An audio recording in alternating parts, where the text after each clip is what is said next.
Is Mihawk stronger than Shanks? And is Whitebeard stronger than Roger? Power scaling in One Piece is not only incredibly controversial, but also close to impossible. In other words, a lot of fun, which is exactly why today we're going to rank every single of hundreds of One Piece characters from the absolute weakest to the truly strongest person in all of One Piece. Well, at least all the characters who at least have a name and have actually engaged in combat at some point in the story. We're not exactly going to try and power scale Makino or Woodslap here or anything, but if you have picked up a weapon to fight with, consider yourself a part of this ultimate power scaling list. Starting with the weakest character in the whole series, Saint Charles. Now, he is not a fighter, so he should have known better than to shoot Hachan, and he rightfully got the color punched right out of him. He's the very first character in our F tier list, but wouldn't it be great if we could actually quantify the power levels in One Piece as well? Like, there was some kind of official system for giving a number to how strong a character is. Oh, right. Well, as we learned in the Enies Lobby arc, the official power ranking system for One Piece that definitely matters, and Oda definitely didn't just made up on the spot and then drop immediately after its first mention, is actually called Doriki. In other words, starting off with the Doriki of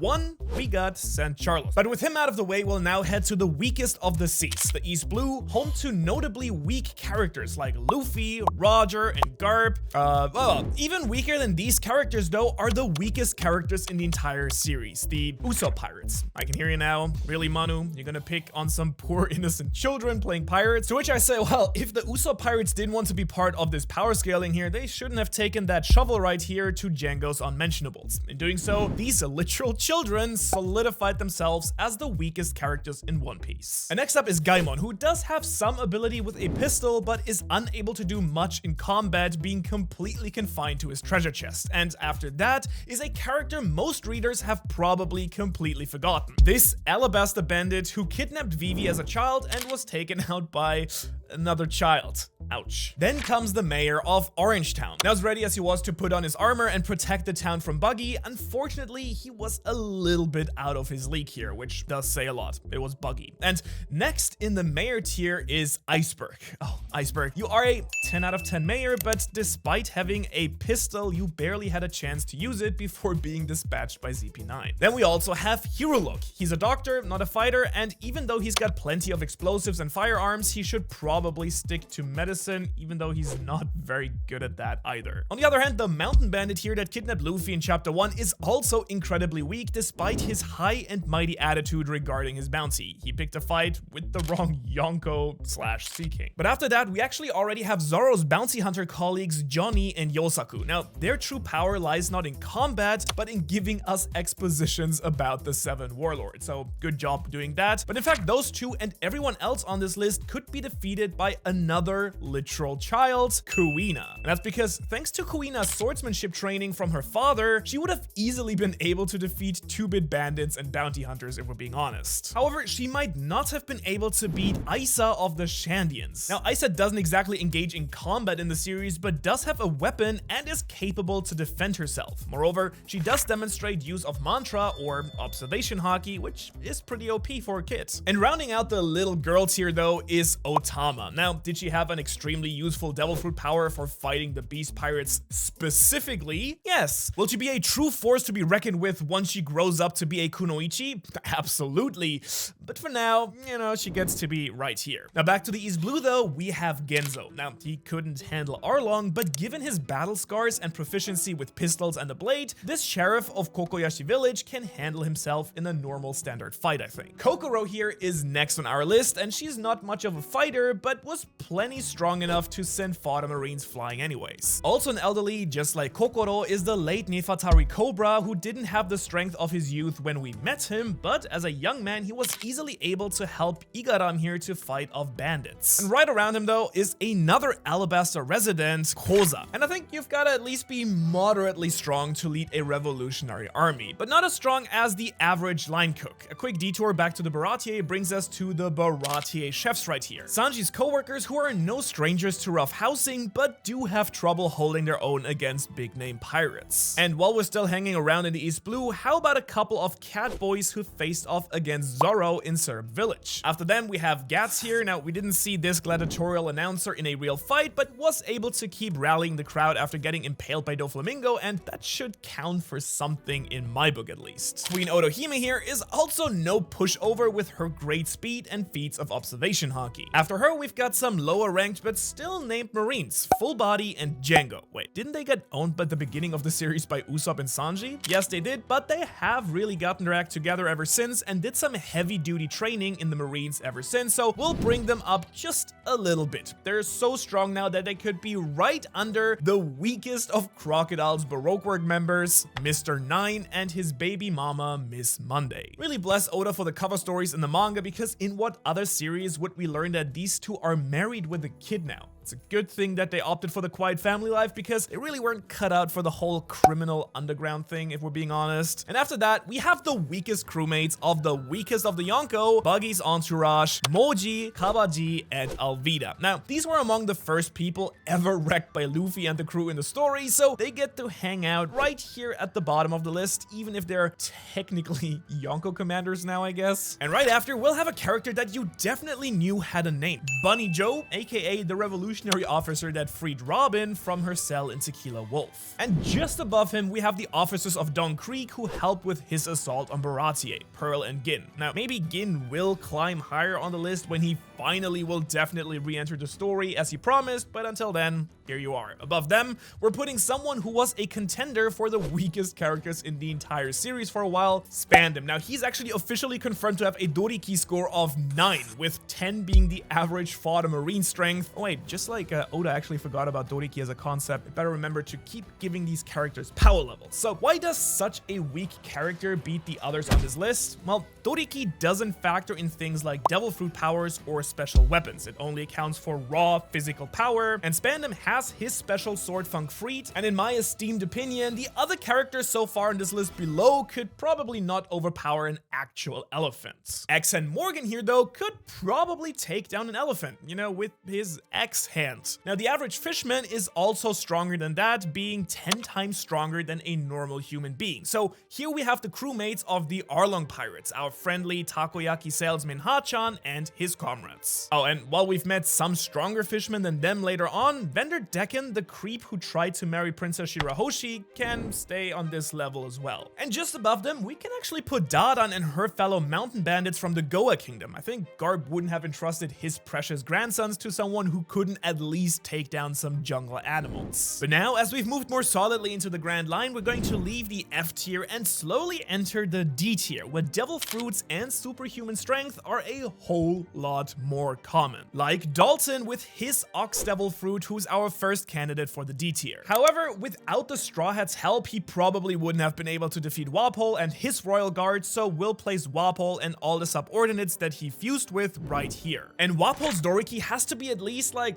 I don't know, hundreds. This is a real power scaling system that is consistent and makes sense. I'm not taking anything else. Now, next we're going to have our friends from Jaya, Mont Blanc Cricket, and his friends who are for some reason apes. I mean, are these guys minks or what's the deal here? Anyway, speaking of minks, we're going to put the non-combatant minks all in this tier list here. Most minks have some degree of strength and can use electro punches, but the ones like this nice doctor and this cute little monkey aren't going to strike heavy fear into the hearts of their opponents. After these more low-grade minks though are the Foxy Pirates. Not Foxy himself, he'll come a little bit later, but all of the various subordinates that he's won through daily backfights, we will be slotting in right here. And here's the first controversial take of this video that you've all been waiting for, because right here after them, I'm going to place Captain Kuro and Don Creek. Were they beaten by East Blue Luffy? Yeah, but they were also fearsome pirates in their own right. I think we all just forgot how strong East Blue Luffy actually started out compared to an average pirate of his sea, and also their Doriki is probably like 200. Above them though are the legions of zombies from Thriller Bark, as well as Moria subordinates like Hawkback or Absalom. And following them are the Galilea shipwrights of Water 7, as well as the Frankie family. And we'll actually place the miscellaneous non-CP9 related people from Anna's lobby here too. People like this three-headed judge guy and this weird noodle man. Noodle man.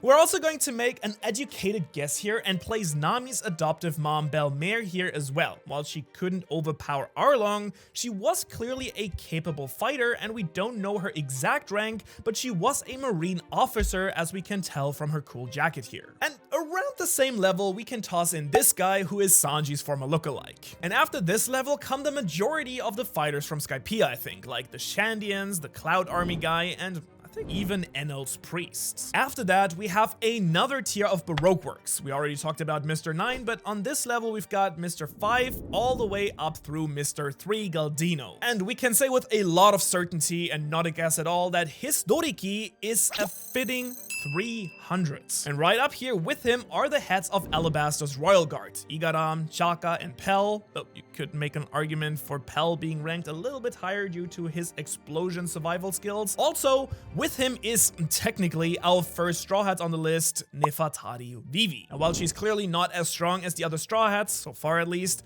people forgot that this princess is surprisingly capable in battle. And just above them, we will also put the lowest ranking Impel Down jailers, such as Domino, who serve under the Wardens. And up next is a character who, let's be honest, Brownbeard is for sure the weakest of all the pirates whose name are a color and a beard. I mean, Brownbeard had to go somewhere on the list, so here he is. And I think you're curious about his Doriki, it's obviously 400. And since we all know size isn't all that matters in One Piece, up next is the majority of the Tontada military forces. Now, these dwarfs of Greenbit are surprisingly strong for their size. Individually, they're probably right around lower Don Quixote officers, such as the lady who guarded the Smile Factory and Viola, whose power was really more suited to observation than combat. And right above them is, no, hey, that can't be right. It's Carbu? No, not Carbu. This is actually his little brother. He's got to be at least strong enough to make it through the Grand Line to Sabaody, and he has a real reputation for killing Marines. So he's right up there near the top of the D tier. But finishing off the D tier itself is everyone's favorite group of One Piece villains, the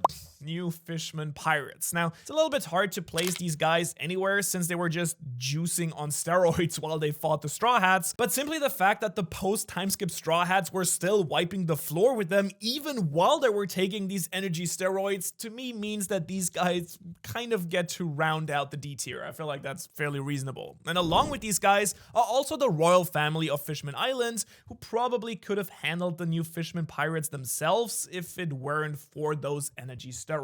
But now, starting off with the C tier, we have the fearsome female warriors of Amazon Lily. Now, the warriors of this island are able to use armament haki and even infuse haki into their arrows, making fighters like Margaret formidable opponents, especially to any non-haki user. Also, right here, we're going to throw in Boa Hancock's Serpentine sisters. And slightly above the warriors of Amazon Lily are pretty much everyone from the Dressrosa Coliseum, excluding some fighters who became captains of the Straw Hat Grand Fleet. Did the tournament at the Coliseum feature a ton of fighters, all with unique skills, abilities, and levels of strength? Well, that's what you might think, but actually, for the purposes of this video only being an hour long instead of like 10 hours long, everyone from King Riku to Rolling Logan all have a Doriki of exactly 500. Exactly. Don't argue with me over this one. And more powerful than the average Coliseum contender are Kaido's Gifters. Now, these Smile Fruit users make up the lower ranks of the Beast Pirates, being stronger than the average soldier, but far weaker than any of the crew's actual executives. All of these strange human-animal hybrid pirates like Hold'em and the infamous Batman live right here in the bottom of C tier, and we'll also throw in Old Man Hyogoro as well. Now, as one of Luffy's old man mentors, this guy was probably a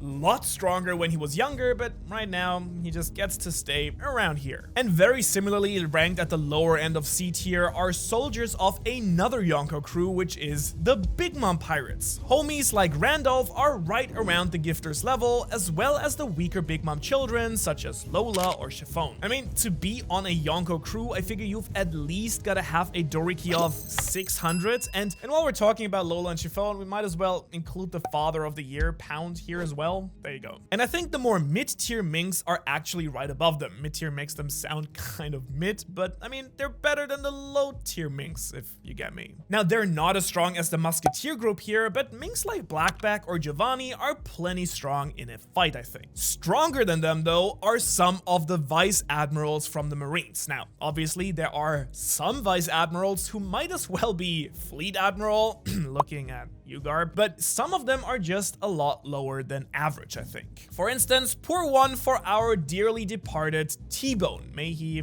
rest in peace here in C tier. And solidly in the C tier also are some other people that we got to see in action at Marineford along those Vice Admirals. And that's every single pirate captain allied with Whitebeard. That's right, all 19 of those captains whose name I'm positive you all remember, and so we don't even need to list them all here because they're all at the same level. And 2 more Fishmen also get to hang out in this tier as well. Hody Jones, who at the very least is much stronger than his crewmates, and Jimbei's right-hand man, Aladdin. Now, one of the hardest things about power scaling in One Piece is factoring in the progression of characters that they have made during their first appearance in the series. And so while these Baroque work agents definitely couldn't have held their own at Marineford at their current strength level that they had during the Alabasta arc, I'm gonna place Mr. 2 Bonkure, Mr. 1 Das Bones, and Miss Doublefinger right here. I mean, by now, their Doriki must be at least 700. And honestly, it would take literal giants to take on these powerhouses, so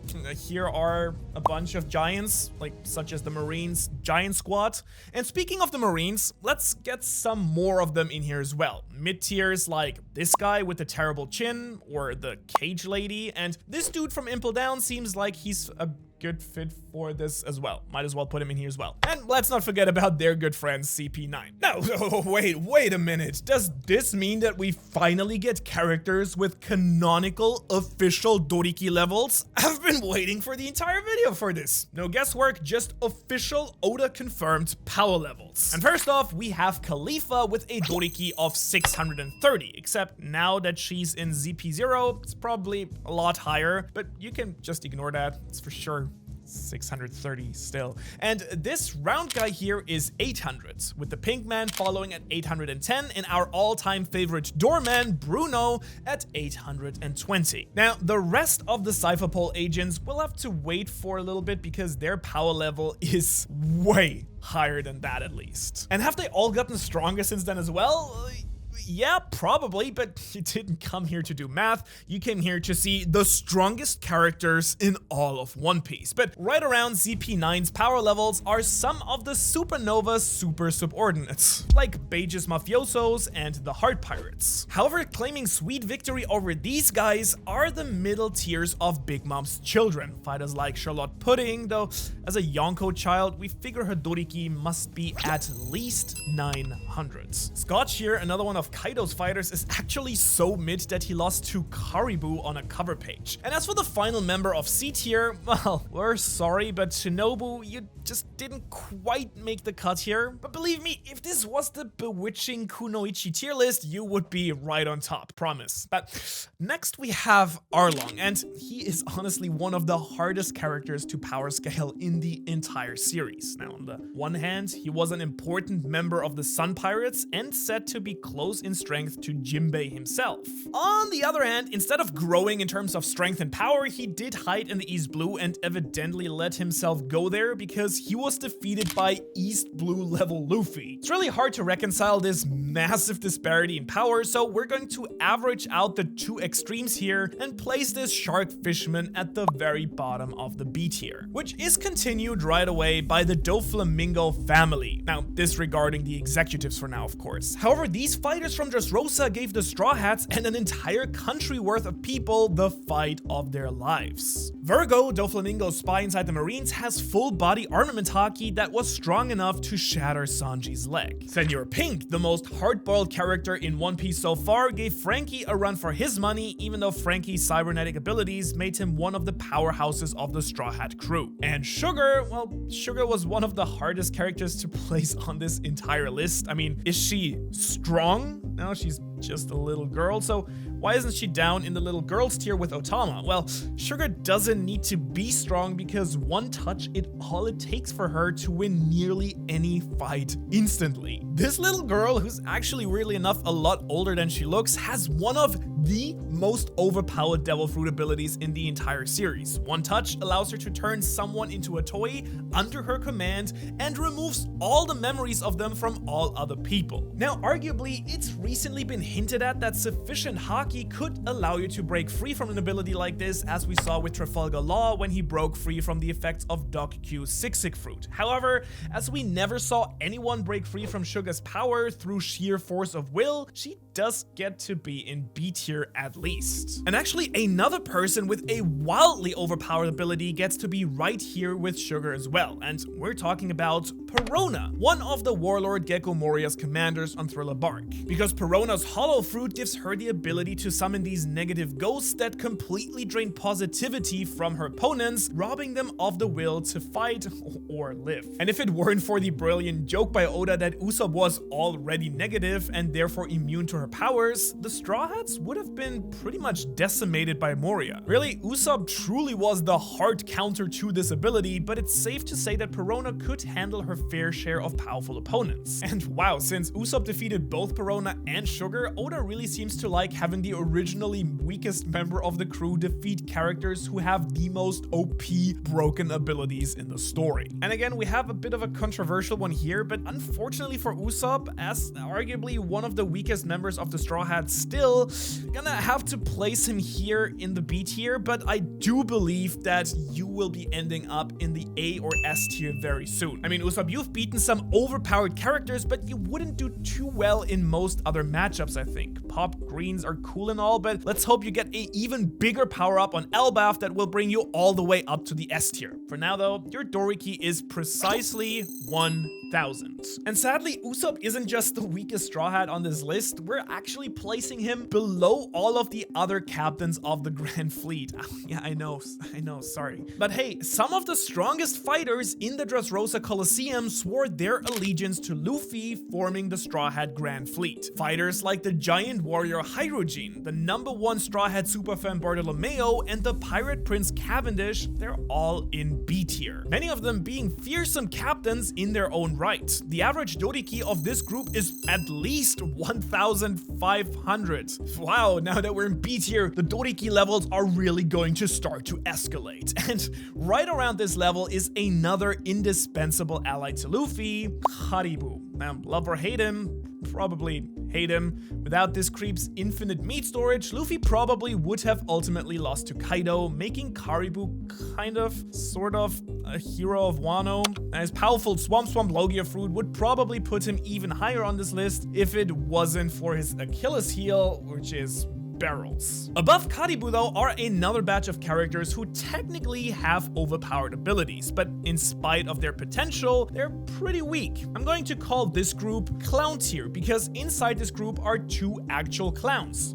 Buggy and Caesar. Now, both of these clowns in the clown tier have crazy devil fruit abilities that, if used properly, could make them truly terrifying. But they are not terrifying. Unfortunately, they're pretty much just a joke. And along with Caesar Clown, we have his fellow scientist, Dr. Vegapunk. Now, with his scientific knowledge and his devil fruit, Vegapunk could easily be considered one of the top 5 most powerful characters in all of One Piece. It's just he's not really interested in combat or fighting. fighting as much as he is in scientific advancements. He's a thinker, not a fighter, and lumped together with these silly guys is another pushover with a fruit much better than he deserves, which is Kurozomi Orochi, who despite his lack of makeup still exudes very strong big clown energy. And you know who could probably take all of them out? Germa 66. And I know that's weird to say that Germa 66 is stronger than Vegapunk, but this isn't a battle of science, it's a battle of strength. So here we are with Sanji's siblings, aka the Nazi Power Rangers, and one of the worst fathers in anime history, which if you're a real anime fan, you will know is a true feat. And I would truly like to express my deepest apologies that Judge is not gonna make it into the top 5 here. And right above Germa, we get to the crew that nearly killed all of them, the Big Mom Pirates, minus the heavy-hitting commanders that we'll see again in the A tier. Now, here we see the real power of their combatants shine with fighters like Charlotte Oven or Daifuku. With some truly unique paramecia fruits, this tier of Big Mom's children can easily hold their own against exceptionally strong foes. Which, when you think about it, makes it kind of ludicrous that we're still very solidly in the B tier. I mean, these fighters have a Doriki of precisely 2000, putting them around the levels of Kaku and Jabra at the same time of the Enies Lobby arc. Now, this might seem strange, but we have to remember that Doriki doesn't factor in Devil Fruit abilities, just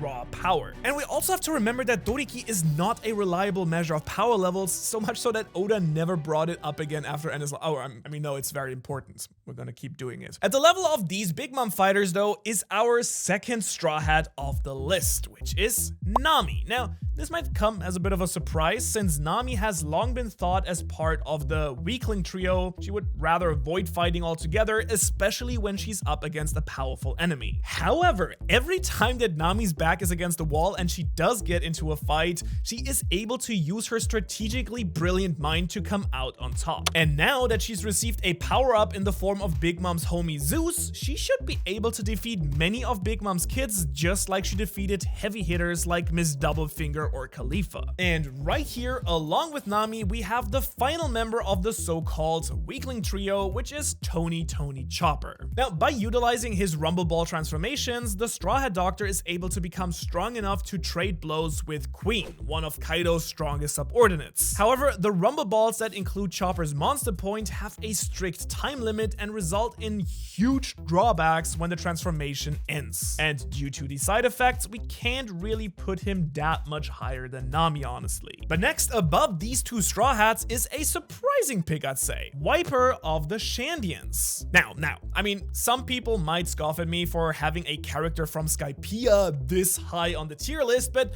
this was a man who was able to kill gods. Despite Enel having been effectively untouchable to anyone other than Luffy, Wiper was actually able to deal a fatal blow with his Rejectile. Really, if it hadn't been for Enel's smart move of using his electric abilities to restart his own heart, he would have just been finished here. And Pedro and Shishilian are also two fearsome warriors in the B tier. As the leader of the Mink Guardians and Musketeers respectively, they do outclass most of the other Mink warriors. However, right along with them are the Kingbirds, servants of both rulers of Zou, which include Wanda and the new leader of the Minks, Carrot. And next, coming in with a exact Doriki of 3000 are the Doflamingo family executives. These three playing card themed leaders of Dressrosa don't mess around when it comes to fighting, which is why it takes a warrior like Kyros to take out any of them. The Supernovas would absolutely wipe the floor with Kyros and the Doflamingo executives though, which is why we're putting the two weakest members of the worst generation right here. And in my esteemed opinion, the two weakest are the ones who gave up their dreams to become subservient to Kaido and the Beast Pirates, in other words, Hawkins and Scratchman Apu. With their unique Devil Fruit abilities, they can harm unsuspecting opponents who are unaware of how their powers work. I mean, Hawkins' Straw Fruit allows him to avoid damage to himself while having it affect others, while Apu can physically damage people through their sense of hearing. And we're also gonna toss in Jewelry Bonnie around this level, at least until we get another display of power that proves us wrong here. X-Drake, I would argue, argue is a cut above those two members of the worst generation, haven't made it onto the Flying Six, and with his powerful Allosaur Zone fruit, this sword member was able to infiltrate the upper echelons of the Beast Pirates. And I would say that the other members of the Flying Six are also roughly at this level. We're going to say that they're at a Doriki of exactly 4,000, which this time is actually an educated guess instead of a random number. I mean, they were all exact numbers. 4,000 was Lucci's power level at the time of Enies Lobby. Since Who's Who, one of the Flying Six, was formerly a member of CP9, we can take that as a reference. And during his time as a government agent, he was considered to have potential equal to Rob Lucci, so we feel comfortable placing the Flying Six exactly here at 4,000, roughly at the same level as Rob Lucci during Enies Lobby. And even though he's one of Kaido's all-stars, Jack is also still in this tier. I mean, since the members of the Flying Six reserve the right to challenge an all-star at any time for the position, and Who's Who was planning to do just that, we figure he can't be much stronger than the rest of the group. And while we are talking about the fighters on Onigashima, we're still missing one fraction here. Now, our best guess is that the ZP0 agents are also roughly here in the higher B tier, including newly added ZPZ agents such as Kaku and Jabra. And that means we're also assuming that they've grown at least twice as powerful during the time skip, roughly in line with the Straw Hats growth as well, which would put them at being around the strength where Luffy was during the pre-time skip. And I will place another significant world government fighter here as well, who is Sentomaru, who's the personal guard to Dr. Vegapunk. And I mean, while we're at it, along with the government agents, we'll throw in another group of Marines, or I guess technically they Marines that should have submitted their resignations, because that's right, we're talking about sword and fighters like Captain Kobe. Now, as Garp's prodigy, Kobe has been hailed as the new hero of the Marines, and right in this tier with him, we're going to throw in some non-sword members like Momonga and Tashigi. Inazuma, though, could cut clean through any of these characters, at least that's what we're guessing. I mean, as one of the top fighters of the Revolutionary Army, fighters like him, along with Koala, Huck, and the vice captains of the Revolutionary Army, they have to be able to at least go head-to-head with the government's top agents, I think. Momonosuke and his retainers, the 9 Red Scabbards, or I guess not quite 9 anymore, are next on our list. Now that Momo isn't a child anymore and has better control of his dragon form, he gets to be all the way up here. And while these warriors of Wano couldn't harm Kaido, we shouldn't take their feats lightly. I mean, Izo was a division commander of the Whitebeard Pirates, Ashura Doji made Jack look like a joke, and Nekomamushi took out one of Big Mom's oldest children, Perospero, who is also here in the upper B tier while we're at it. And also, for the purpose of this list, Kanjuro still counts as one of the Scabbards, even though he is a dirty traitor. So we'll put all of their power levels at exactly 6,000. And while we're talking about the citizens of Wano, let's add Ryuma to the mix as well. And I mean, yeah, chill. We're talking as a zombie because Ryuma was still super strong. So this legendary samurai gets to go right here with his descendants, along with Gekko Moria, whose shadow abilities made him a formidable member of the Shichibukai. And it's practically a Thriller Bark reunion because we think that after the time skip, Brook's increase and powers will put him slightly above the warlord who once stole his shadow. Though, when you think about it, it's actually kind of hard to scale Brook since his fight against one of the new Fishman pirates is one of the only one-on-one fights he's ever had against a named character. Though, arguably, since he was able to wound one of Big Mom's homies, we're comfortable putting him above someone like Moria, who has not exactly been having the best show since Thriller Bark. Then, Diamond Jozu and Flowers Vista, two of Whitebeard's commanders, are next on the list. Now, they are very close to the top of the B tier, but don't quite have the same strength as other top members of his fleet. This, I think, is evident because they were defeated during the time skip by our next combatants, most of the Blackbeard pirates. Now, with their new Devil Fruit upgrade, some of Blackbeard's 10 Titanic captains edge out the competition to stand at the very top of B tier. You wouldn't know it by looking at them, but their average Doriki is at least 8,000. But now, moving on to the A tier, which begins with yet another member of the Straw Hat crew, the Demon Child Nico Robin, and we have now officially achieved a power level of over 9,000 after seeing how Robin's Demonio Fleur power-up was able to absolutely brutalize one of Kaido's top forces. Now, she would probably rather not spend her time fighting, but don't get on her bad side because she is a certified A-tier One Piece character. In the honestly very unlikely case that you haven't already started typing your very angry comments of disagreement yet, I mean, you probably have, but get ready now because up next is Princess Shirahoshi. Now, yeah, she does often live up to her nickname of Wimpy Hoshi, but the fact remains that Shirahoshi is literally an ancient weapon. There aren't too many characters in the series who are easily going to tussy with someone who has complete command over all the Sea Kings. Capone Beige, though, we feel has enough fortification and the military strength to fight Shirahoshi. I mean, his elaborate strategies during the Whole Cake Island show that he's probably not foolish enough to fight Shirahoshi in the middle of the ocean where the Sea Kings live, and with his castle fruit, he has great defensive capabilities, not to mention practically a whole army inside of him, which sounds so wrong. Now, Tsuru, Sengoku, and Kong, the older Marines, are next on our A-list. Now, yes, once upon a time, they were among the strongest of the Marines' forces, probably in the top 20 or so, earning them a well-deserved retirement. Now, admittedly, Kong himself is really just a guess since we've yet to see him in action, but Sengoku's powerful Golden Buddha fruit and Tsuru's legendary exploits see them a high spot on the list of One Piece's strongest characters. Now, Kong isn't technically part of the legendary Marine trio along with Tsuru and Sengoku. That would be a certain Monkey D. Garp, but spoiler alert, he'll be a little bit later on this list. But before that, I would argue that these old retirees can't quite keep up with some of One Piece's endgame fighters. The commanders of the Revolutionary Army are crazy strong, enough so that they can even put up a fight against absurdly powerful characters like the Marine Admirals. We figured that to go toe-to-toe with an Admiral, your power level has to be at least 12,000, and that's why the 5 commanders of the Revolutionary Armies will be right here in the A tier. But wait, aren't there only 4 Revolutionary Army commanders though? Karasu, Morley, Lindbergh, and Bello Betty, right? Each having command over one of the 4 blues. Well, don't forget about the commander over the Grand Line, Emporio Ivankov, and as they would say, hee-haw. But moving on, Frankie is one of the stronger members of the Straw Hats. Ever since the time skip, Oda has loved showcasing his fighting ability, even while some crewmates have hardly even gotten a proper one-on-one fight. But especially factoring in awesome power-ups like the Frankie Shogun, his technological weaponry can't be denied. Did I technically just imply that that means that Frankie can put up a fight against the Marine Admiral? Yeah, could Oda immediately decide to make this opinion look terrible in retrospect? Also, yes, but I mean, we're talking about the man who ran over Big Mom's face with a motorcycle. Now that is super and worth a Doriki of 15,000.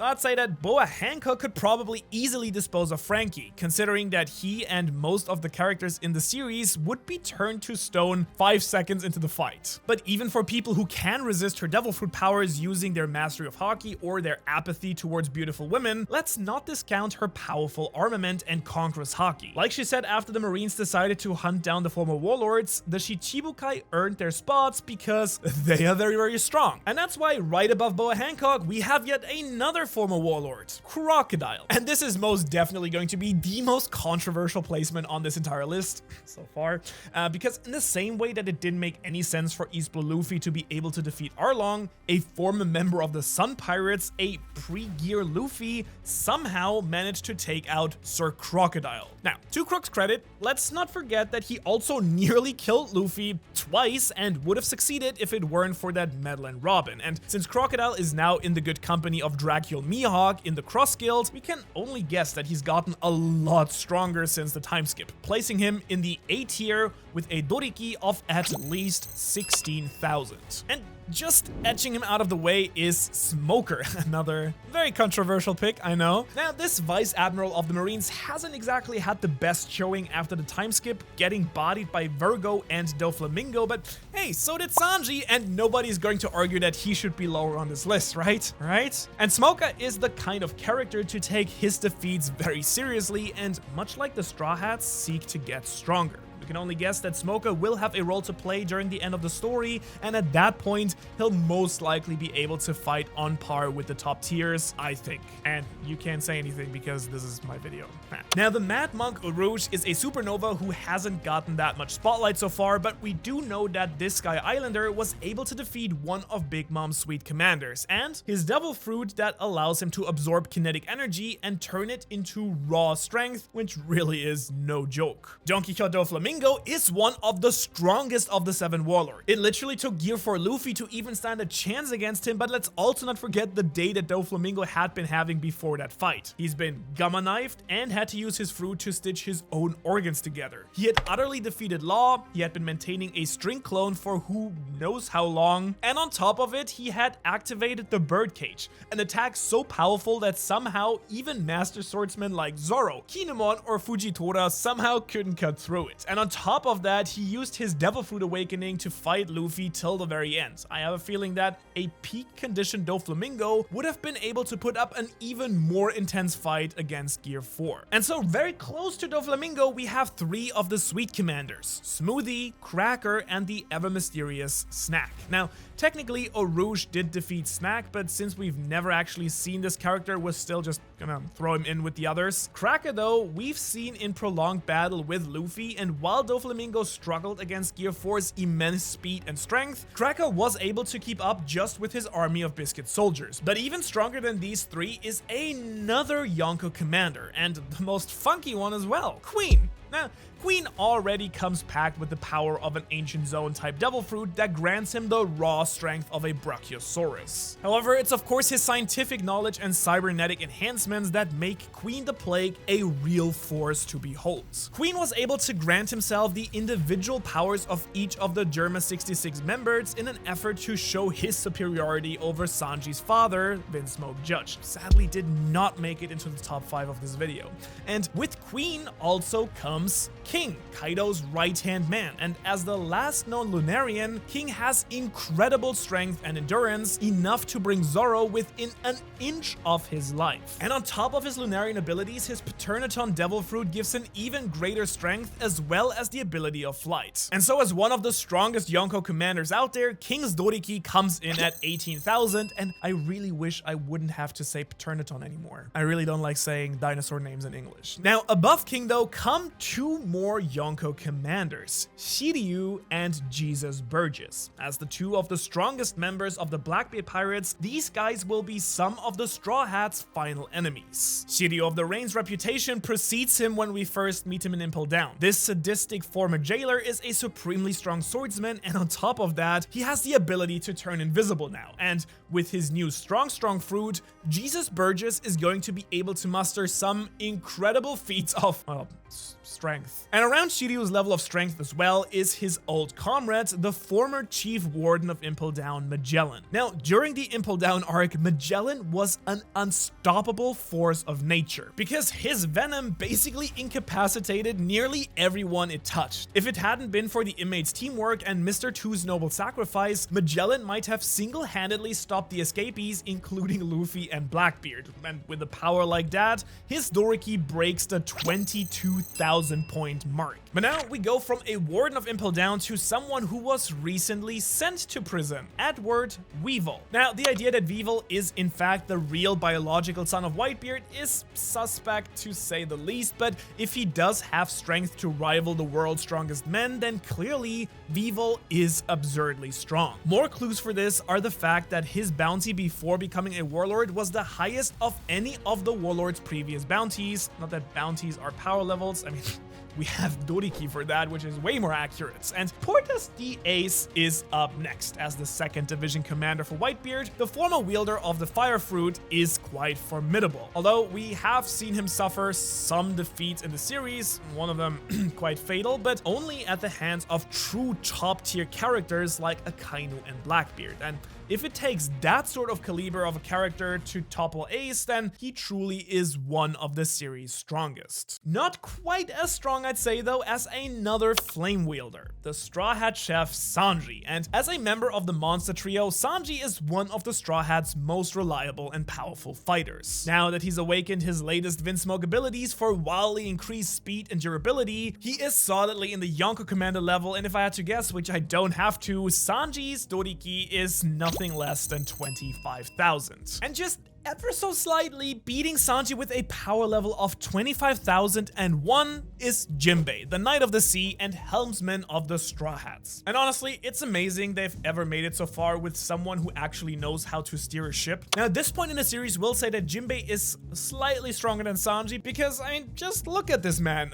Fishman. He's the former captain of the Sun Pirates and a former warlord, and his reputation isn't just all talk either. Jinbei is strong and fearless enough to face down a Yonko like Big Mom without a moment's hesitation. We have a feeling that by the end of the series, Sanji will reclaim his place as the third strongest Straw Hat, but for now, we're gonna have to give it to Jinbei here. And even stronger than Jinbei are some characters that we met very early on in One Piece, Dory and Broggy, the captains of the giant pirates. Now, these two friends of Shanks fought one another for nearly a century on Little Garden, likely training and becoming stronger throughout all that time. We know this because at the end of the arc, they absolutely obliterated this massive island-sized goldfish with the same attack that Big Mom and Kaido used together as well, and they recently used the same technique to obliterate Kid and his ship. But wait, there's more. The One Piece world is host to even bigger and stronger giants than Dory and Broggy, the ancient Oni race, like the legendary warrior Ors and his ancestor Little Ors Jr. That's because even in Ors's zombified state, it took a team effort between all of the Straw Hats and stuffing Luffy full with a ridiculous amount of powerful shadows to create Nightmare Luffy for them to even stand a chance. Though as they say, size isn't everything, also in One Piece. So next we have the Chief of Staff of the Revolutionary Army, the Flame Emperor Sabo, who has an estimated Doriki of 30,000. Now, when he obtained the powers of Ace's Flame Fruit, he was already a proven warrior, having been brought up by Dragon. However, with his brother's fire abilities now, he was able to easily fight on par with Marine Admirals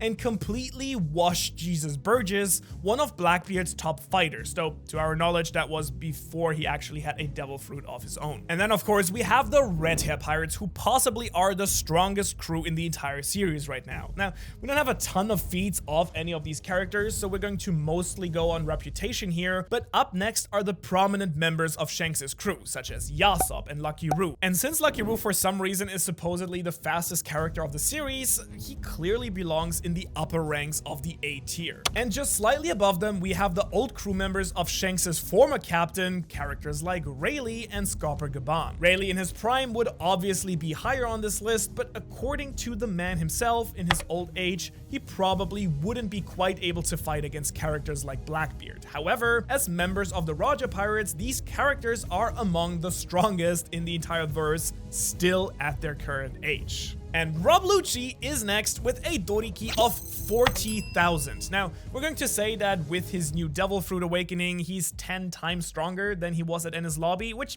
isn't too crazy considering this agent of ZP0 is able to withstand the awesome powers of Gear 5 Luffy. Honestly, of course, the fight in Enies Lobby against Luffy remains one of the best in all of One Piece, pushing Luffy to his absolute limits, and now this rival of Luffy has kept pace somehow, becoming one of the strongest assets to the world governments. However, he's not quite as strong as Stussy, who was able to immobilize both Lucci and Kaku nearly instantaneously. Now, you can make the argument that they were both caught off guard by her betrayal, but Lucci isn't exactly the type of character to put his trust into anyone, and with his observation haki, he should have been able to at least defend himself, but he was rendered completely unconscious with a single bite. Up next are the most powerful children of Kaido and Big Mom respectively, Yamato and Katakuri. Now, they have both inherited a big portion of their parents' strength. Our guess is that their Doriki must be exactly 50,000 each. During the Wano arc, Yamato was actually able to hold off her father while Luffy was recovering. And thanks to her mythical dog fruit, Yamato has increased strength and ice powers that make her a top-tier fighter, being able to fight Kaido one-on-one, which is a real feat reserved for truly only the strongest characters. Katakuri, on the other hand, gave Luffy one of his hardest fights in the series, one that, in a way, Luffy didn't even technically win. Really, it was more of a tie, and in the end, Katakuri just lets him leave without continuing the fight, and ultimately, Luffy earns Katakuri's respect even more than he truly defeated him in combat. So, with his incredible future sight observation haki and complete mastery of his special paramecia fruit, Katakuri is one of the strongest Yonko commanders out there. But speaking of observation haki mastery though, it's quite a feat to see into the future, but it is also a feat to be able to be aware of all the happenings of an entire island. In other words, enter NL, our boy, an enemy that Luffy was only able to defeat due to the luckiest devil fruit matchup ever. Also, does NL arguably have some type of future sight, or was his prediction about how only 5 people would be left in the battle after 3 hours? Was that just a really lucky guess? I mean, granted, we've never seen NL fight any fellow Logia users, but given that he had a great mastery of observation haki before we even knew what that was, it's very likely that he has picked up other types as well. Our guess is that someone who claims the position of a god is a shoe-in for Conqueror's haki at the very least. But up next, quickly approaching the top of the A tier are Eustace, Kid, and Killer. Now, they haven't exactly had the best time in recent memory, being instantly obliterated by one of the strongest characters in the entire series, but let's not forget that these two were present for Roof Piece. These two members of the first generation were able to engage in combat against Big Mom and Kaido, and Kid even helped to bring down Big Mom along with the next person on our list, which is of course Trafalgar Law of the Heart Pirates. Now, the Opi Opi no Mi is fittingly one of the most OP fruits in the entire series. Some might question his position here since he was defeated by Doflamingo, but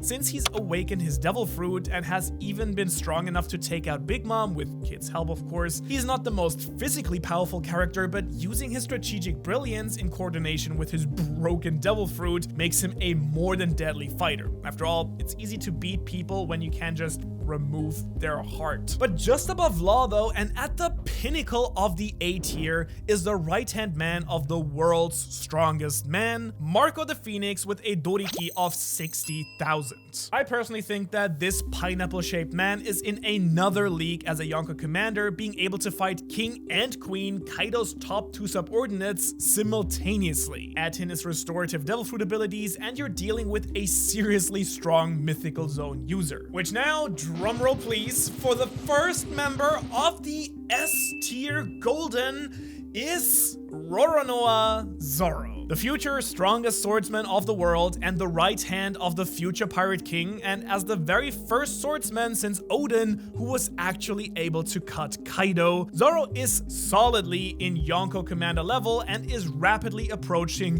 Yonko level himself, as we're being honest, if he's not already there. And as the story barrels towards his inevitable fight with Mihawk, we only see him climbing the ranks of this list even faster. However, there is one more Yonko commander on this list, which is, of course, the first mate of the Red Hair Pirates, Ben Beckman. In other words, the man that Kizaru took one look at and said, not today, despite having no problem scrapping with Rayleigh on Sabaody Archipelago. Also, I know that's not literally what Kizaru said, and it was more surprise or intrigue than fear, but just let me cook, please. Okay. After him, we've got Bartholomew Kuma. Now, I feel like Kuma gets left out of a lot of power scaling discussions, but this is a man who has never, not once, taken an L, unless you count the complete removal of his personality and free will as an L, but we don't. His Pawpaw fruit is another one of the most broken fruits of the series, allowing him to teleport his opponents anywhere in the entire world and even expelling intangible concepts like pain and memories. In other words, I have no doubt that this cyborg could hold his his own against some of the strongest characters in the story. Though I'd say he'd have less of a great time against the Marine Admirals Ryokugyu, Fujitora, and Kizaru. And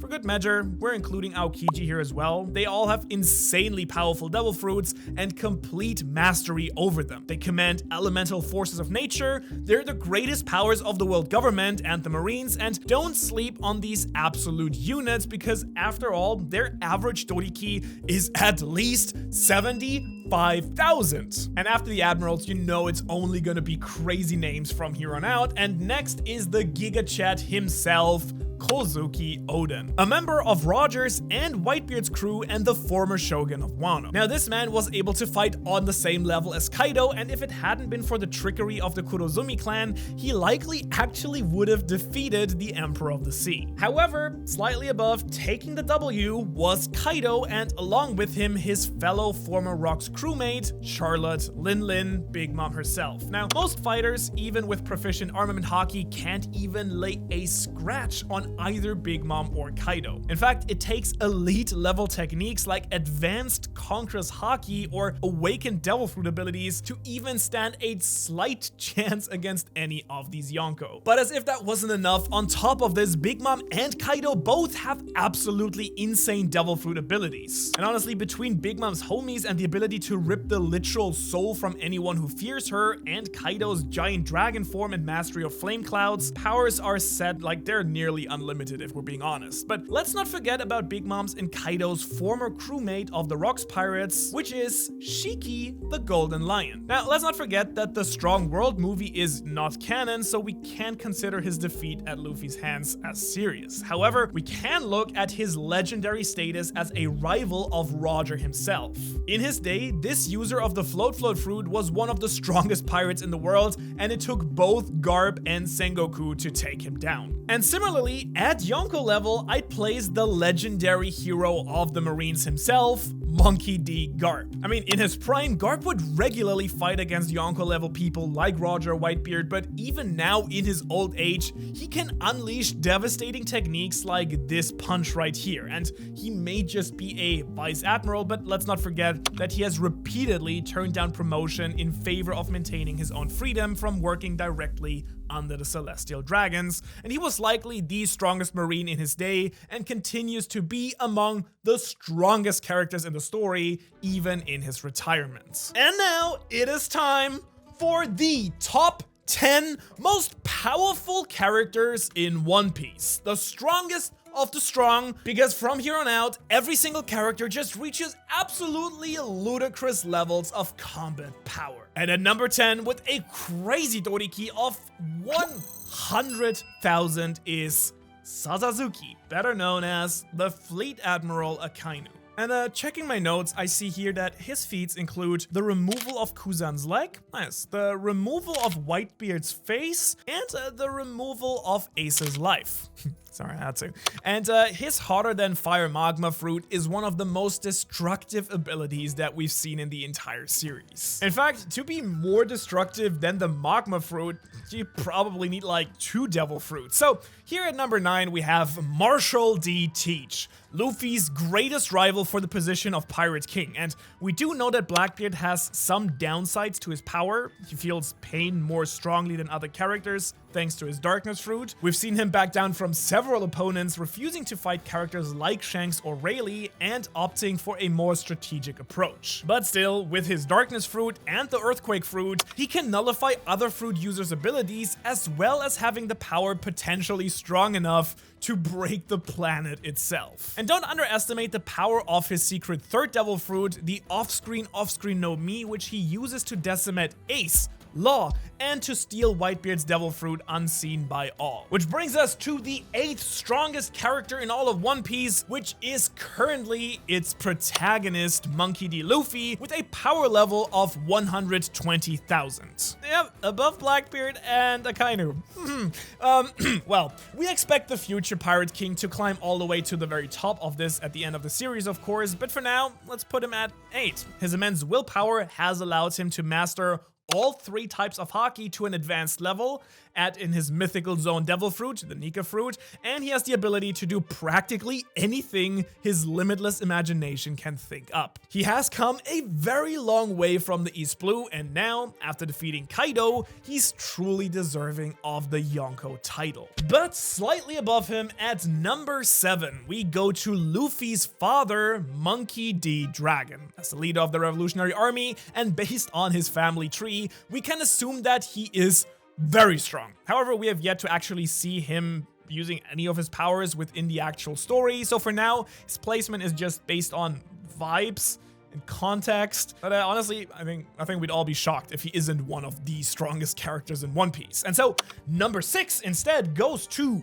Dracul Mihawk as the strongest swordsman in the world. Mihawk is the ultimate benchmark that Zoro hopes to catch one day. And since Mihawk used to hold regular duels with the likes of Shanks, we can reasonably assume that despite his status as a former warlord, he is much closer to Yonko level in reality. And as the Cross Guild makes their move towards the One Piece, we're excited to see what events will bring him and Zoro together in the end for the cataclysmic battle that we are all waiting for forever. But even Mihawk wouldn't have a chance for what is up next, because now it is finally time for the top 5 strongest characters. We'll call it like S+++ tier or whatever, where the Doriki is just really off the charts. And for these last 5 characters, we really don't want to set the internet ablaze, so the 5 strongest characters are really whoever you want them to be. Okay, fine. Just kidding. We'll rank them, but hey, just keep in mind the power scaling stuff, it's really hard, especially for a series with powers as crazy as One Piece. For example, most series would have the world's strongest man as the world's strongest man, but not this one. Edward Newgate, aka Whitebeard, is number 5 with a Doriki of 150,000. Now, during the Paramount War, Whitebeard showed no fear in facing down the full forces of the Marines. He's powerful enough to strike fear into the heart of someone like Akainu, all while having endless compassion for his crew, who he considered his family. As the original owner of the Quake fruit, he had the strength to make the world itself tremble, to cause tidal waves and scatter the ground itself, as well as his opponent's bones and faces, I guess. But above him, at number 4, I'm going to place another Yonko in the same league as Whitebeard, Shanks. Now, he was the man who originally inspired Luffy to set sail, and he was a cabin boy on none other than Roger's ship. He is one of the world's most fearsome pirates, but also is all but confirmed to be a descendant from the Celestial Dragons themselves. He was able to one-shot Eustace Kid, despite Kid working together with Law to bring down Big Mom. Shanks even has Conqueror's Haki so powerful that he knocked an admiral, Aramaki, out of his forest form